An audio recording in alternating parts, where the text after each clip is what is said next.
আন্দামান নামটা শুনলেই চোখের সামনে ভেসে ওঠে দিগন্তজোড়া নীল জল, শান্ত সুন্দর একটা ছবি, তাই না? কিন্তু এই সৌন্দর্যের আড়ালেই লুকিয়ে আছে ভারতের ইতিহাসের এক অন্যতম অন্ধকার অধ্যায়। এখানেই ব্রিটিশরা তৈরি করেছিল তাদের সবচেয়ে কুখ্যাত কারাগার সেলুলার জেল, যা পরিচিত ছিল কালাপানি নামে। চলুন আজ সেই ইতিহাসের গভীরে যাওয়া যাক। তো যে প্রশ্নটা সবার আগে আসে সেটা হলো, কালাপানিতে পাঠানোকে কেন জীবন্ত মৃত্যু বা লিভিং ডেথ বলা হতো? এই শব্দটার পেছনে আসলে কি লুকিয়েছিল? এর পেছনে আছে অকথ্য যন্ত্রণা আর হতাশার এক দীর্ঘ ইতিহাস। আসলে কালাপানি শুধু একটা জেলের নাম ছিল না, এটা ছিল বলতে পারেন একটা ওয়ান ওয়ে টিকিট। মানে একবার গেলে সেখান থেকে ফিরে আসার আর কোনো আশা থাকত না। এটা ছিল এমন এক নির্বাসনের নাম যেখানে বন্দীদের পাঠানো হতো শুধু শাস্তি দেওয়ার জন্য নয়, তাদের মনোবল, তাদের আত্মাকে একেবারে শেষ করে দেওয়ার জন্য। চলুন তাহলে একটু গভীরে গিয়ে দেখি কিভাবে জেলখানাটা হয়ে উঠেছিল একাকিত্বের এক অভিশপ্ত দুর্গ। ব্রিটিশরা খুব ভালো করেই জানত ভারতের স্বাধীনতা সংগ্রামীদের সাধারণ জেলে আটকে রাখা যাবে না। তাদের এমন একটা জায়গা দরকার ছিল যা হবে সবকিছুর থেকে বিচ্ছিন্ন, একেবারে চূড়ান্ত বিচ্ছিন্নতা। আর এই ভয়ঙ্কর পরিকল্পনাটা বাস্তবে রূপ দিতে কিন্তু কম সময় লাগেনি, পুরো 10টা বছর লেগেছিল। ভাবুন একবার, 1896 কাজ শুরু হয় আর শেষ হয় 1906।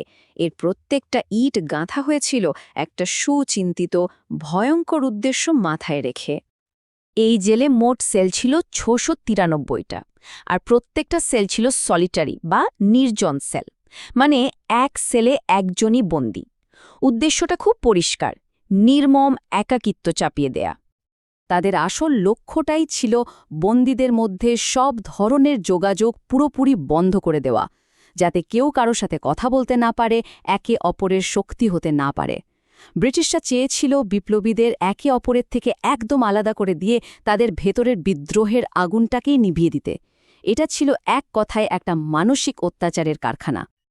একবার কল্পনা করার চেষ্টা করুন তো, মাত্র 13 ফুট বাই 7 ফুটের একটা ছোট্ট ঘর, দিনের পর দিন, মাসের পর মাস, অন্য কোনো মানুষের মুখ দেখার সুযোগ নেই, কোনো কথা বলার লোক নেই। একমাত্র সঙ্গী নিজের নিঃশ্বাসের শব্দ আর চারপাশের বোবা দেওয়াল। এই অসহায় একাকিত্ব যে কি ভয়ঙ্কর হতে পারে! অনেকেই এই মানসিক চাপ সহ্য করতে না পেরে পাগল হয়ে যেতেন বা আত্মহত্যার পথ বেছে নিতেন। এই মানসিক অত্যাচার তো ছিলই, কিন্তু তার সাথে যোগ হয়েছিল শারীরিক নির্যাতন। বন্দীদের দৈনন্দিন জীবনটাকেই একটা নরক বানিয়ে ফেলা হয়েছিল। বন্দীদের দিয়ে যে অমানসিক পরিশ্রম করানো হতো, তার উদ্দেশ্য কিন্তু কোনো উৎপাদন ছিল না। আসল উদ্দেশ্য ছিল শুধুই কষ্ট দেওয়া, যন্ত্রণা দেওয়া। তাদের সাথে পশুর মতো বা তার থেকেও খারাপ ব্যবহার করা হতো শুধুমাত্র তাদের মনোবল ভেঙে ফেলার জন্য। কাজের মধ্যে সবচেয়ে ভয়ঙ্কর ছিল তেলের ঘানি টানা। যেখানে সাধারণত বলদ ব্যবহার করা হয়, সেখানে জোয়াল চাপানো হতো মানুষের কাঁধে, আর টার্গেট দেওয়া হতো রোজ 30 পাউন্ড তেল বের করার। ভাবা যায়?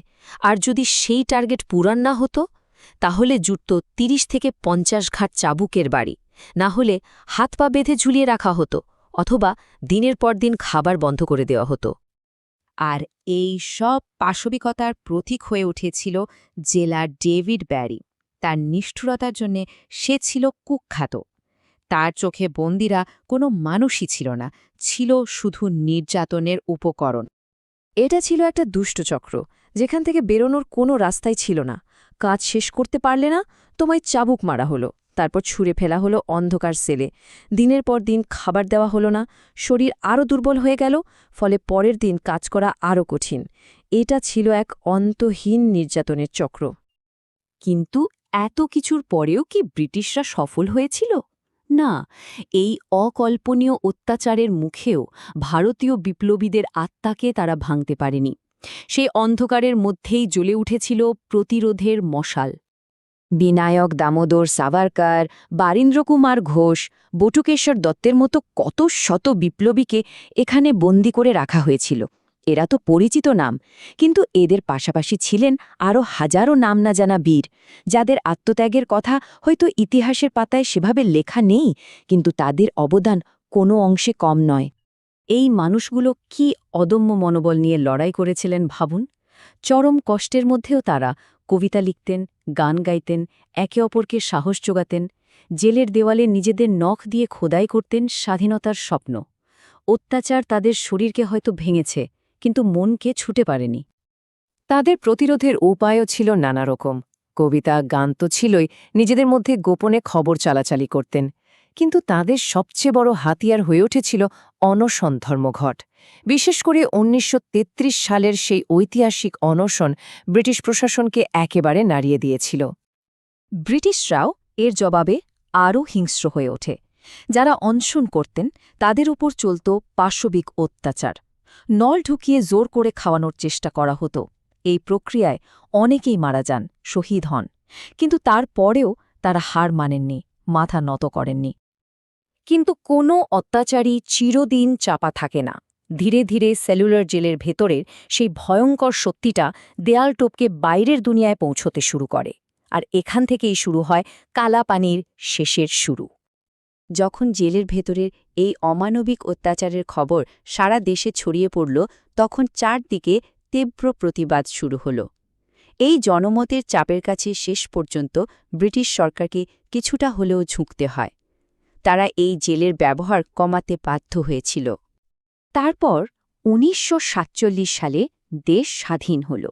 আর যে জায়গাটা ছিল অত্যাচারের প্রতীক, সেই সেলুলার জেলকেই রূপান্তরিত করা হল এক জাতীয় স্মৃতিসৌধে। এটা হয়ে উঠল সেই বীরদের আত্মত্যাগ আর সংগ্রামের এক পবিত্র স্মারক। এই জন্যই আজ সেলুলার জেলকে শুধু একটা পুরনো জেলখানা মনে হয় না। এটা শুধু ইট পাথরের একটা কাঠামো নয়, এর প্রতিটি ইটে মিশে আছে হাজারো অপূর্ণ স্বপ্ন আর অকল্পনীয় আত্মত্যাগ। আজ আমরা স্বাধীন, কিন্তু এই স্বাধীনতার পেছনে যে কত মানুষের জীবন, কত কান্না, কত আত্মত্যাগ লুকিয়ে আছে, তা কি আমরা সবসময় মনে রাখি? ইতিহাস হয়তো হারিয়ে যায় না, কিন্তু প্রশ্নটা হলো, আমরা কি সেই ইতিহাসকে ভুলে যাই? এই প্রশ্নটা আজ আমাদের সবার নিজেদের করা উচিত।